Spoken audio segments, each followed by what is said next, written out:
So here I am today with Shane Topp, GM Sales with Spring Sheep Milk Company. So Shane and I have just caught up for a coffee, and I thought it'd be a good opportunity to pull him aside and have him share some of his learnings and experiences with all of our followers.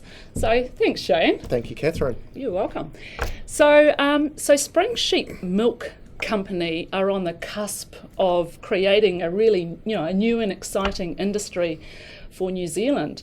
And so you must be pretty chuffed with the success that you have achieved to date. Yeah, absolutely. So we're only 3 years old. We've achieved a lot in a very, very short period of time. But as you said, we are on the cusp of achieving something fantastic. And look, this wouldn't have been able to be achieved without basically three key areas. Firstly, the people. Spring Sheep have amazing sort of committed people, and they are extremely excited to be involved in what is a very, very exciting opportunity to create a whole new industry for New Zealand.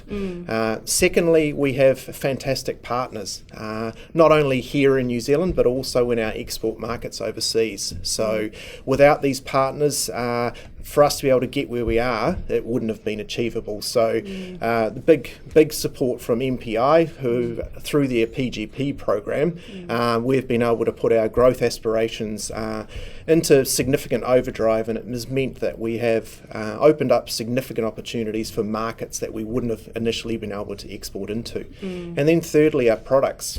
We've got a fantastic range of award-winning products that we're sending into these new markets, and the story in behind these products has meant that our in-market partners have been able to educate the consumers about the health, nutritional and digestibility benefits of our sheep milk. Great. So it's 3 Ps. Correct. People, partners, product. Absolutely. Right. Yeah.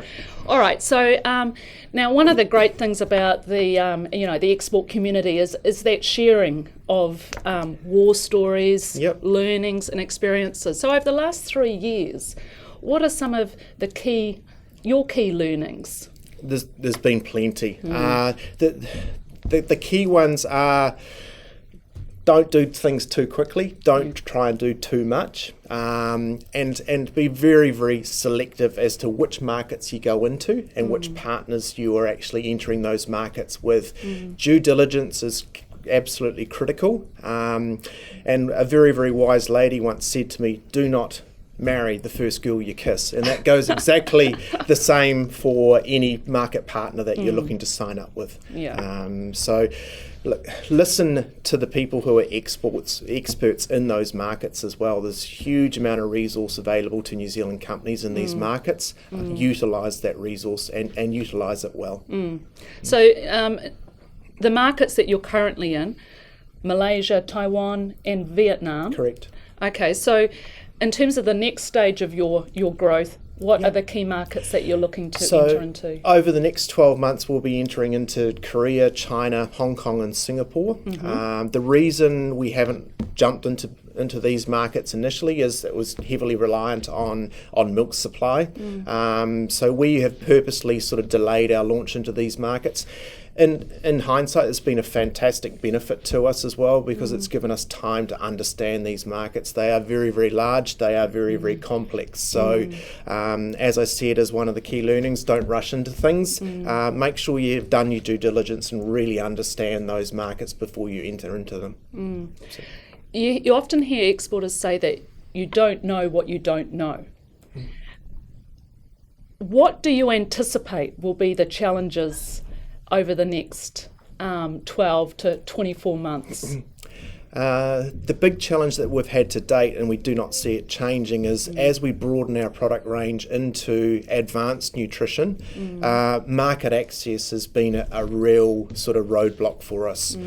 Dairy product in particular is very, very challenging to export out of New Zealand into other markets, and we feel that we've resourced up. We still need to keep resourcing up to be able to ensure that we can get into these markets and meet all of the requirements from a regulatory and I suppose labelling regulatory perspective. That is a key area of I suppose challenge over the next 3 years anyway.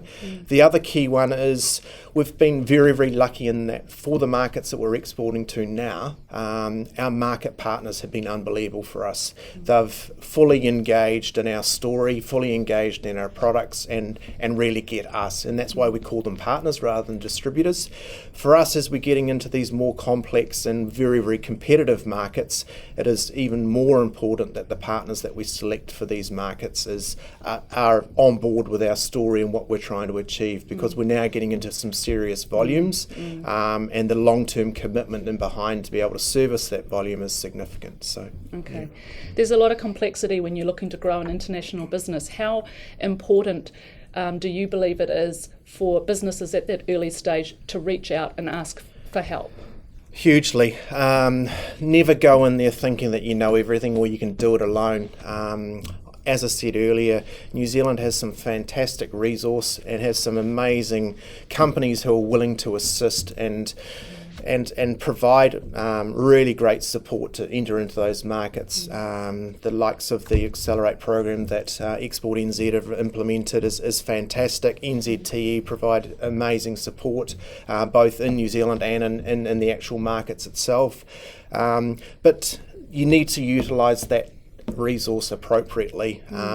Don't expect them to be able to do that work for you. You need to be committed to going into those markets, and without that level of commitment, you need to ensure that success is part of your key growth strategy in the long term. Fantastic. Great. Thanks, Shane. That was excellent.